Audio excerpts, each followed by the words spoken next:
making of a crop circle, like you actually saw that? Yes, I saw that. What happened? I was in England, 1994, and I was taken in the nighttime from my bed, taken up through where the ceiling meets the wall, or the wall meets the ceiling, taken out into the air and then into a small craft taken by three beings.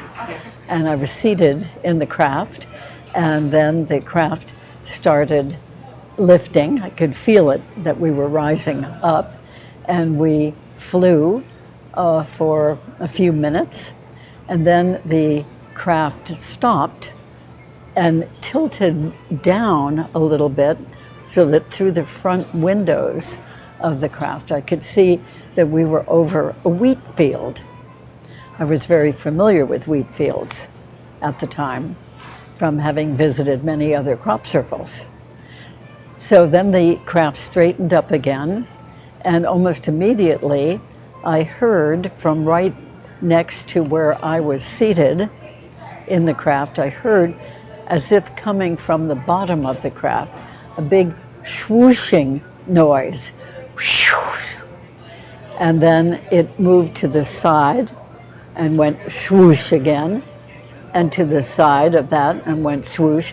In other words, swoosh, swoosh, swoosh, all around it in a circle.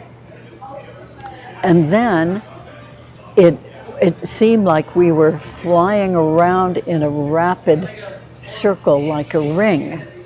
And then the craft stabilized, and we flew back to the inn where I had been staying in Salisbury, England.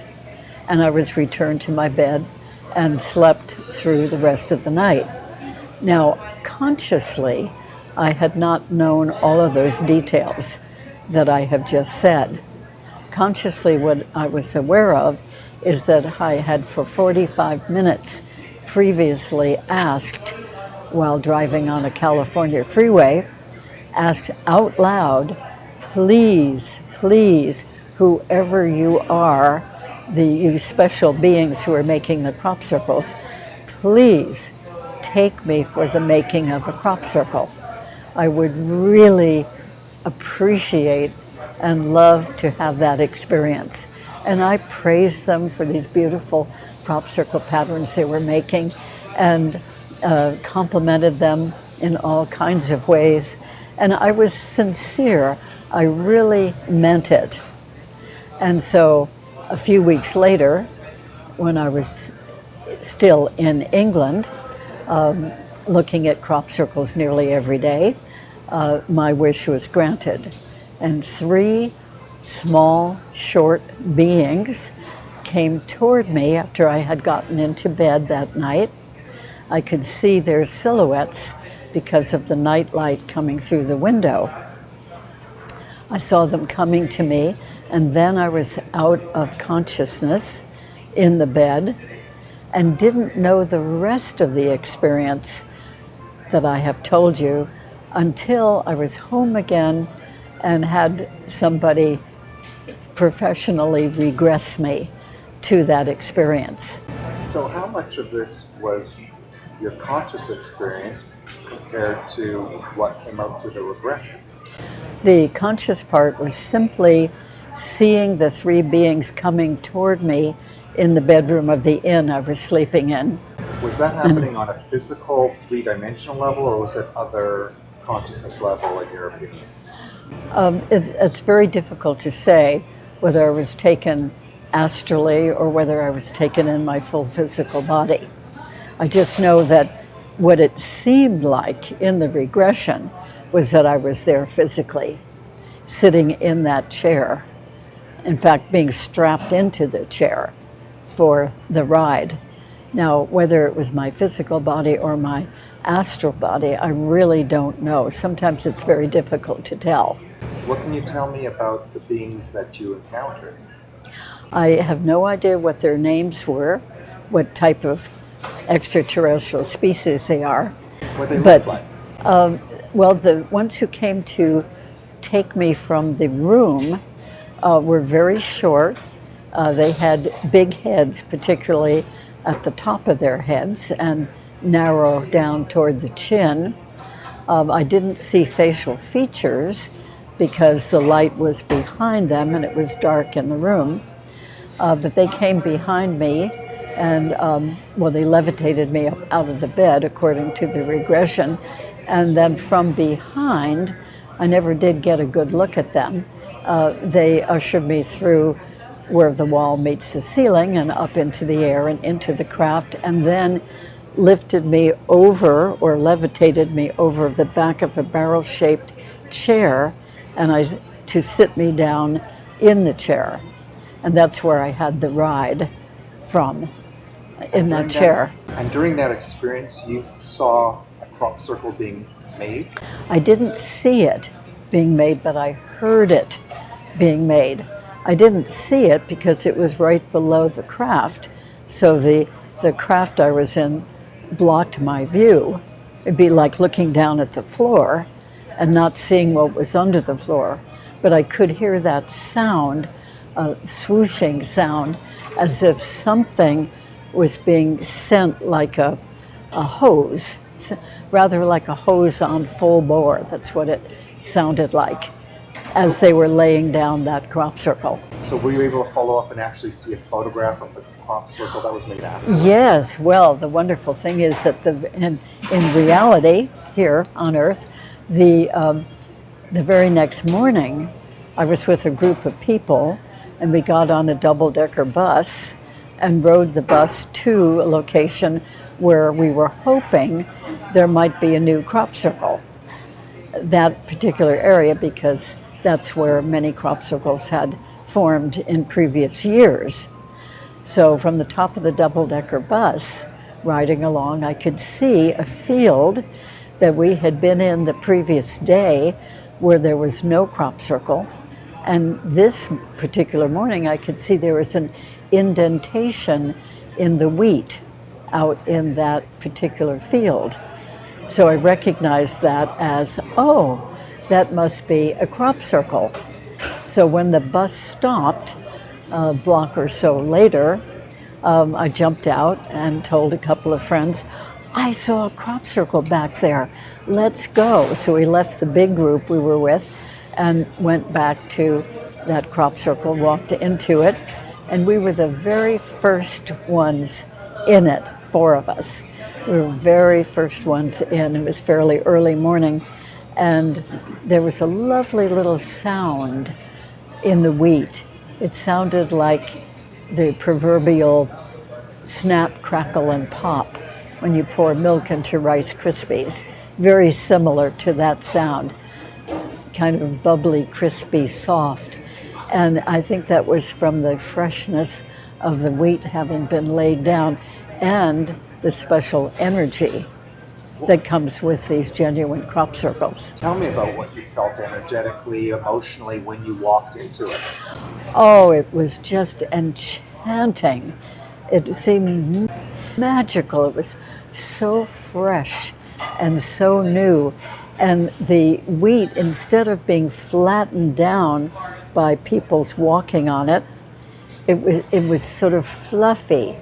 It was sort of in fluffy bundles laid down.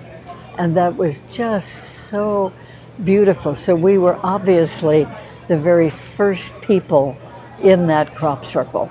Brand new, brand fresh, full of energy, full of sparkle.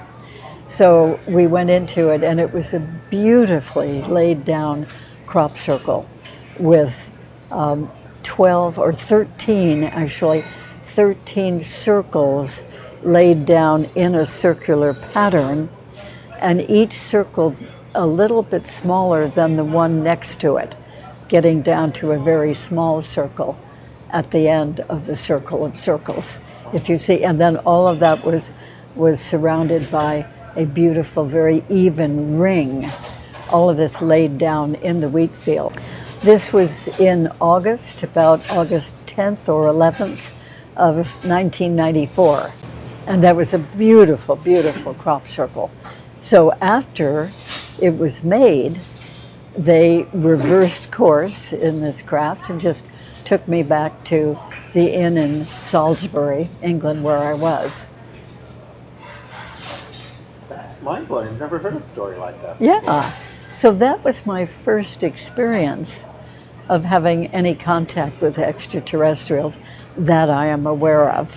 What do you think is the meaning of the crop circle in light of the fact that you requested to see, to have a contact experience? You made a crop circle out of it, and there must be some meaning. What meaning do you figure it's This about? particular crop circle happened at the end of a series of crop circles that exactly followed the real happening out in space that summer, 1994, the real happening of the Shoemaker-Levy comet hurtling across the heavens and striking planet Jupiter. So each time the comet actually struck planet Jupiter, that night when that had happened out in space, there was a new crop circle indicating that had happened. So in other words, the first crop circle that showed the full comet had 21 pieces in it, had sort of like a head, a circular head of some sort, and then 21 pieces in its tail, shall we say.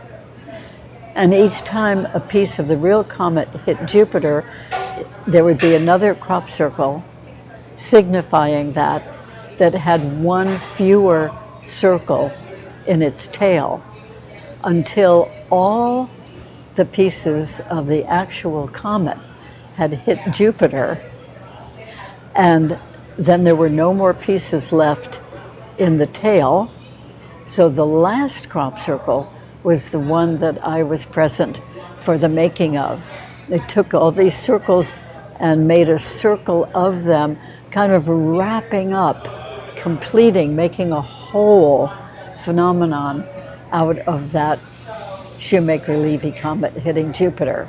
So that was the last in that series of actually about 22 crop circles that had happened in coordination with the Shoemaker-Levy comet hitting Jupiter. As above, so below.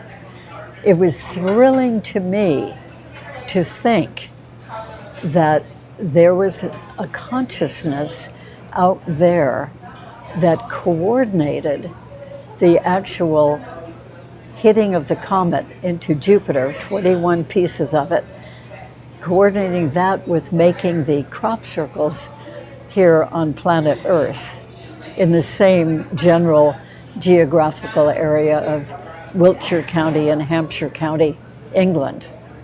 Yeah.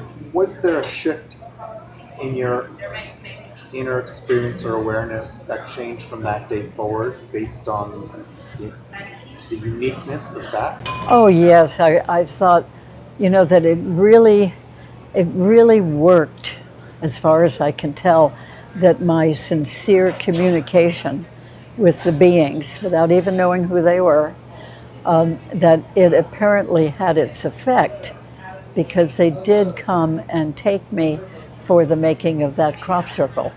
So that gave me the sense that they are so aware. In other words, I wasn't aware of who they were, but they were aware of this person here on Earth, really fervently asking them for this experience, and they granted it. And that's all they did with me. They did exactly what I had requested. They came and took me for the making of the crop circle, and then they returned me, and that was it. Beautiful.